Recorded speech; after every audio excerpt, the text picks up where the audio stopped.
Hey everyone, thank you for joining us. And in this video, we will be focusing on how to set up your very first request for professional services. So, before we jump into that, I do want to go over some basics of the website. Now, of course, if you have not already registered, then there is another tutorial on how to register your account for the first time. And we'll put a link to that below in the description. Besides that, this video will be pretty short and simple. We'll walk through your very first request. One thing I do need to point out is that a request and or a listing for a service to be completed as a professional are completely free to do. On the other end of it, if you're a person requesting or looking for a professional to help, you will not be able to view any listed services or view any listed request as a professional unless you purchase one of our subscriptions. So you can always create one or the other, a request for service or a listing of your services, totally free. But you cannot view what has been listed unless you pay one of the subscriptions. And to show you what that looks like, let's say we're going in looking for requests as a professional, you will be greeted with this subscription shop page, right? So you would select as a professional looking for requests to fulfill, you will select the for hire professional plan and looking for a listing of professionals as a customer, as a MEO, medical examiner's office, or as a funeral home, you will select the customer plan which is appropriate for you. And of course, either one of these links go to the same location, requests or services will do the same thing until you have purchased one of the other one of those two plans. So that being said, let's jump into creating your very first request as a funeral home and or medical examiner's office. Now, what you'll notice about this form is it does have optional listed beside a few of the entries, these attributes on the form. So if it says optional, you can obviously skip over it. If it does not mention optional, then you must fill it out as required. So for instance, this walkthrough we'll do today will be showing how to create a request for transportation professionals. So this is a body removal service. You're in need of moving a body from one location to another. That's what we'll do now. Now, I've signed into my account, my test account. Our very first entry is going to be the title.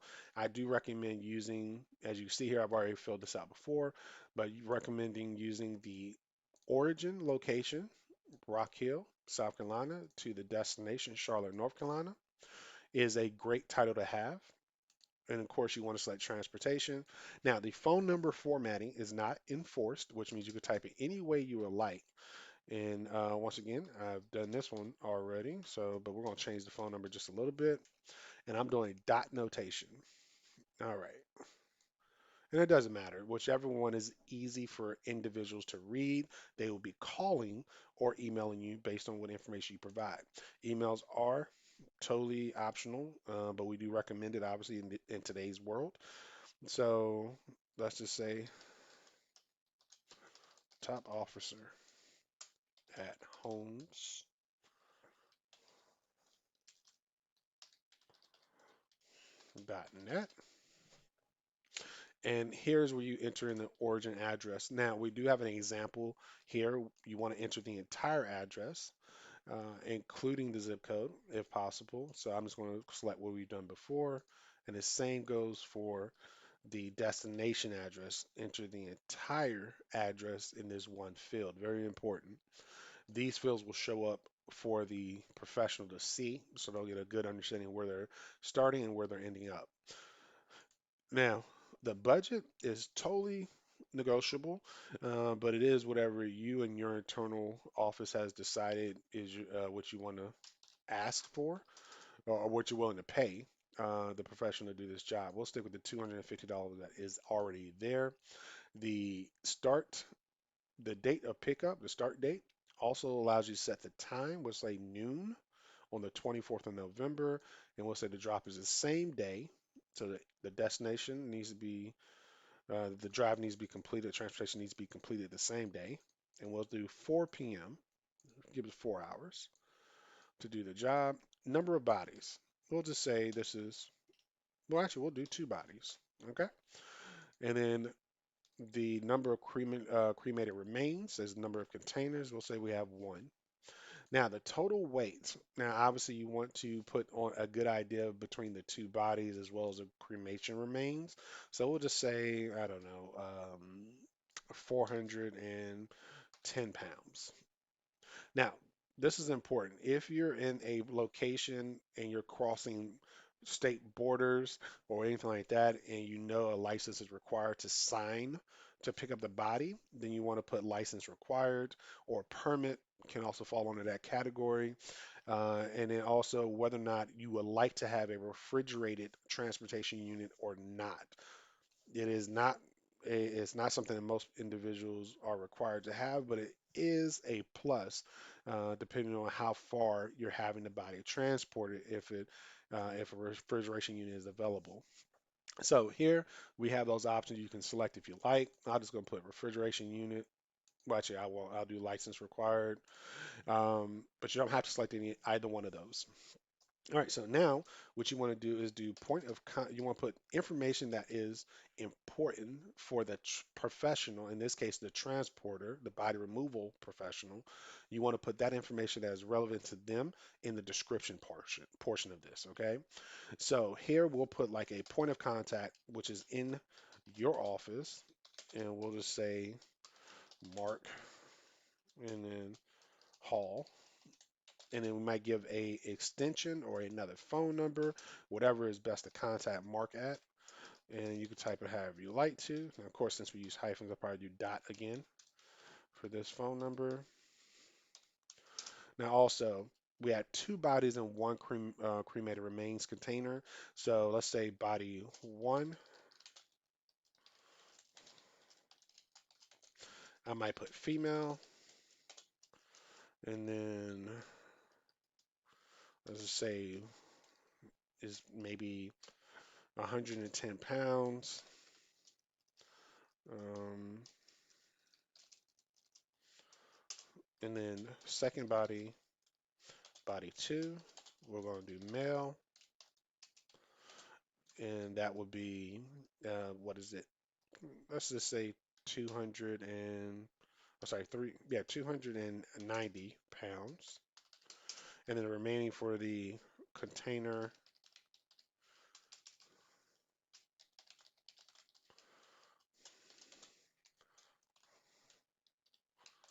container one, we'll say is 10 pounds. Now, are these numbers important for when they pick up the bodies in the container?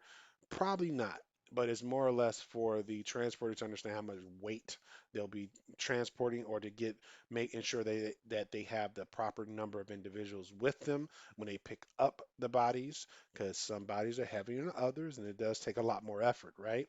So this is a great way to show respect to those transporters by giving them as much detail as possible if you have that available.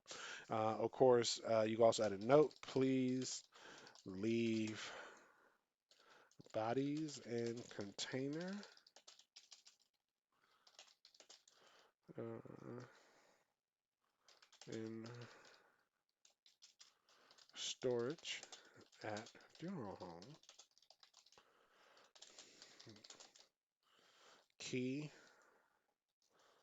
to lock will be provided upon agreement. And there you go. Simple as that.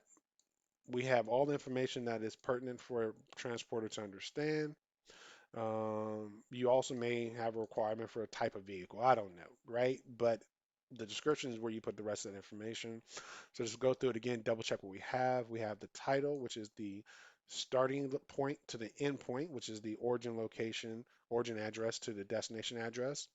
As the title, the type of work requested, the phone number for your office or for you directly, your email address or for your office email address, the actual address typed in its entirety for the origin as well as entirety for the destination, and then the budget, and then the pickup and drop times, and what they're expecting, and whether or not a license is required or if refrigeration is required.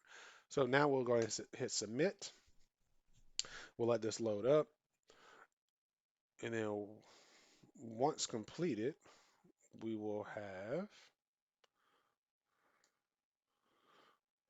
here we go, it's loading now. This is what your listing looks like once it's expanded as a professional. So now you can get a good idea of what you've created.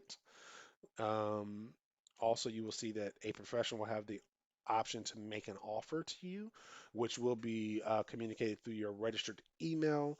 You'll be notified if anyone's interested in the offer, in the request you've placed up there. So that's it for what you will see. And of course, if you have a number of listings, you always go to My Account, you select Request, and it will show up here. Now, this is kind of the view that a professional will see on their end of it. I will show you the small difference. Okay, so this is what a professional will see when they look at your newest request. They'll be greeted here with the pertinent information you've provided, as well as how much that you're requesting to do the job for, and also the type of request, which is transportation. Now, of course, they can always select and filter out what they're looking for. And since you did transportation, it would not be returned at this point. But of course, they can always just do multiple and filter back and come back to seeing yours from before. All right, well, that's it, everyone. That wraps up how to create your very first request within LCD bookings. We are here to help. If you ever have any concerns with our website, you can always visit the Contact Us link on the homepage. So you can always fill out this form at the very bottom saying that you need assistance from us, or you can use the information provided here as well. Contact us directly. Well, other than that, everyone, we thank you for your time. We look forward to your use of our platform here just to improve your business. And if you have any concerns or questions or comments, leave them below or contact us directly with our information on our webpage. Thank you very much and best of luck to you.